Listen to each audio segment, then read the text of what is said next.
What gets rewarded gets repeated. Now remember that. What gets rewarded gets repeated. Now, it is an incredibly important axiom to use when you're leading your herd. And I have a great example of that here at the horse rescue. So if you let the horse do what the horse wants to do, okay, it has a certain way, a method it wants to live its life. Well, that may not be best for you, but they like it, a situation. One of the things that we have here is what are called hay nets. So if you look at this hay net right here, basically what we do is we take the hay, the amount of hay that they're supposed to have for their meal, and we place it into this net. Now, what does it do? It slows down the process of how much hay they can take. So we feed twice a day, 8:30, 4:30 p.m.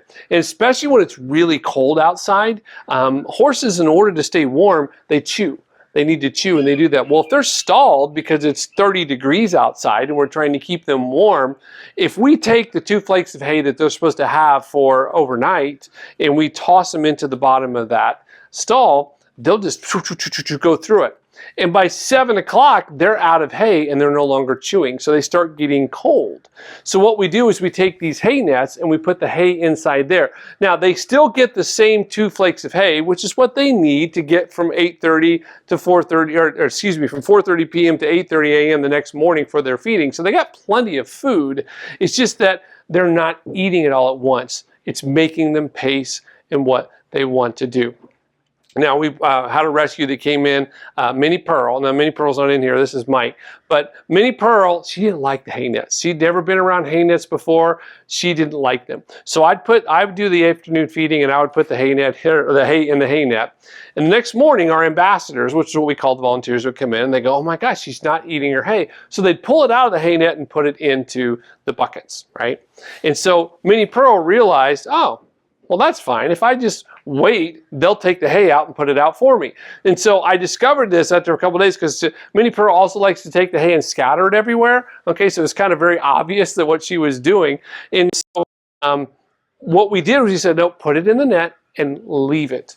And eventually Minnie Pearl's like, wait a minute, they didn't come take the hay out of the net, right? What was going on in the situation? She was not doing it right. She was not eating the hay out of the hay net, and we were rewarding that behavior by pulling it out for her and setting it on to the ground. This type of thing happens all the time in work too, doesn't it?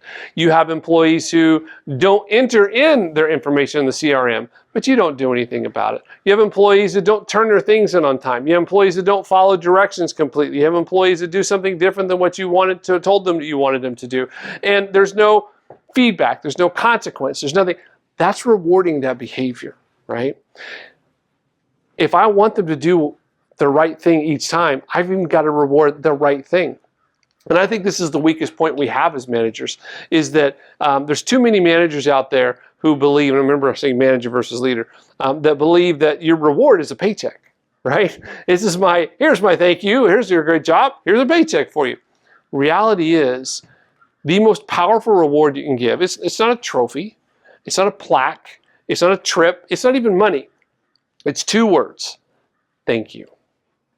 When that employee enters their information in the CRM and you notice, you say, hey, thank you for getting your stuff in on time. I appreciate that. When they do something, when they're supposed to do, it's part of their job they're supposed to do. But if you acknowledge it and say thank you, you've now rewarded that behavior.